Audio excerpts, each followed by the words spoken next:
Covering news where you live, this is 5 News.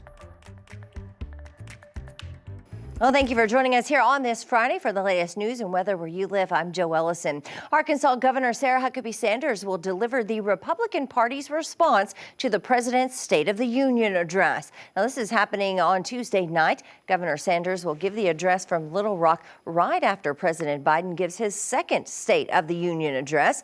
It's then 1 month after Sanders took the oath of office, becoming the first woman to be Arkansas's governor and also the youngest governor in the nation right now.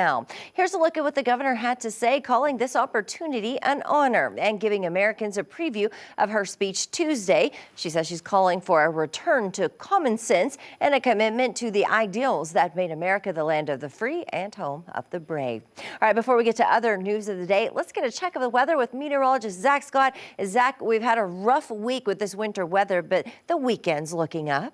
Yeah, looking great. And Friday, what a day. Friday's never felt so good. Sunshine, 40s for us. We have some patchy dense fog that's out there early this morning in the River Valley. That mixes out by mid-morning, 9, 10 o'clock, and then it's all sunshine, blue skies for everybody. Quiet night, dipping into the 20s and 30s. Going into Saturday, we bump it up a little bit more thanks to strong south winds. Strong southerly flow is going to be increasing our temperatures the next couple of days. Upper 40s, low 50s, northwest Arkansas, 50s for the River Valley. But those winds, they are going to be strong, 20 to 30 mile per hour gust overall. For most of the area on Saturday, I think we could get some gusts 25 to 35 miles per hour for northwest Arkansas. Lighter winds Sunday, a little bit warmer, 50s and 60s. And then we're looking at more 60s as we get into Monday. Another breezy day. Clouds increase, gusts 30 to 40 miles per hour. Joe, our next chance for showers coming in next Tuesday.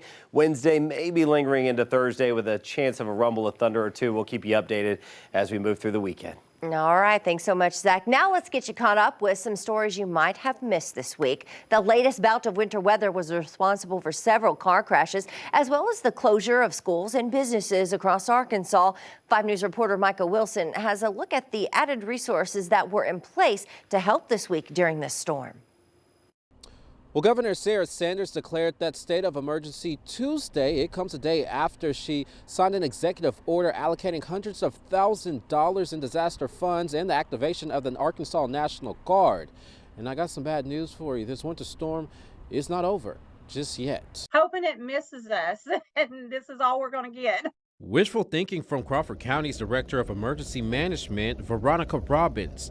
Since Monday, the county has had several crashes and crews have been working to clear the roads. Trying to keep up with the slick roads, trying to make sure they're clear for everybody. In Benton County, they're doing the same thing. Salting and plowing where they can, trying to re-clear the roads. And as the sleet and ice continues to fall, the state is providing resources intended to help. If anyone needs any assistance, that we can try to get that assistance to them. Those resources could include additional salt mix, warming stations, and cleanup for after the storm.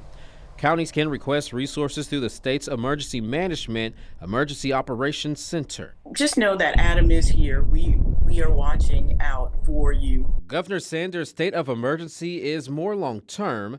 It will last for the next 30 days. It makes it easier for any county with damage to request funds, but the county has to make a disaster declaration first. And it would actually be declared by your county judge and approved by the governor. Robin says she believes the request must be made within 5 days of the state of emergency.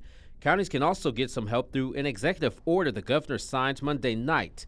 It set aside $250,000 to, quote, alleviate hardship and suffering due to the winter storm. That money will be given out by the State Department of Emergency Management, but for now, counties are just focused on the day ahead. Every day and just sit and wait to see if it's going to happen. So this is just sort of a continuous process at the moment. And as of now, Benton and Crawford counties tell me they don't have any major problems that they are aware of, and right now they don't plan on declaring any disaster declaration. For now, we're in Benton County, covering news where you live. Michael Wilson, 5 News. Well, this week, crews have been out using salt mixtures on our roads all week. While it's helped make for a better drive, mechanics and detail experts say it could have a lasting impact on your vehicle, and not a good one. 5 News reporter Jose Carranza shows us how it's impacting our vehicles and shares tips from experts. While state and county trucks are out and about clearing roadways, the stuff they leave behind might become an issue for drivers. We don't usually have that much problem in this area, but especially lately, they've really been having to put quite a bit more stuff on the roads. You see a lot of northern vehicles that come with a lot of rust, so we're lucky here in Arkansas we don't have that kind of weather for a long time, but even the 2 or 3 snowstorms that we do get throughout the year can cause damage to your vehicle. That ice you've been driving on is often laden in salt and other chemicals. You will get corrosion from it. I've seen U-joints that will seize from it.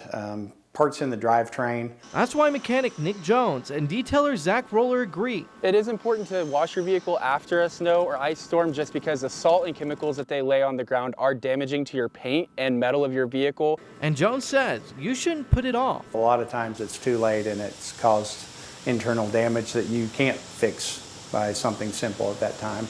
As Punxsutawney Phil forecasts 6 more weeks of winter, detailer Zach Roller says you can even consider a coating on your car. It's going to protect your paint, your clear coat from the salt, the chemicals, and it's going to help maintain, and whenever you go to wash your vehicle after the snowstorm, that ice and salt is going to come off much easier, revealing a nice finish underneath that's protected with the ceramic coating. Covering news where we live, Jose Carranza, 5 News. And it is the start of Black History Month, the month where we honor the great achievements of those in the U.S. This year's theme is Black Resistance, commemorating the work of Black Americans who stood up to racial segregation. 5 News reporter Rachel Williams gives us a closer look. Celebrating the accomplishments and knowing about Black History Month doesn't take away from any other community, right? It doesn't diminish the value of any other group. It just amplifies the voices of those of us who have been systemically oppressed. Negro History Week is a predecessor of Black History Month, and since 1976, every U.S. president has recognized the month in February. As Carter Goodson said, you know, if people don't know their history and they don't celebrate it, then it's forgotten. Dr. Huckabee Davis says the reason Black history is celebrated in February is because Frederick Douglass celebrated his birthday during that time. Abraham Lincoln's birthday was also in February, and they're both 2 very important people associated with the freedom of slaves. I think it was more for African Americans than it was for anyone else. And so we want to spend some time making sure that our people know about our people. As for the NAACP itself, that organization started in 1909 to ensure equality for minority groups in America and eliminate racial prejudice. I don't think we can really accurately talk about Black history without mentioning the work of our forefathers, but especially Dr. King, his message on love for all, love for humanity. Well, Dr. Davis says you can honor Black History Month by supporting Black-owned businesses. And for a full list of Black History Month events happening where you live, just head to our website, 5newsonline.com. Well, those are some of your top stories for this week. We hope you have a great weekend. We'll see you right back here on Monday.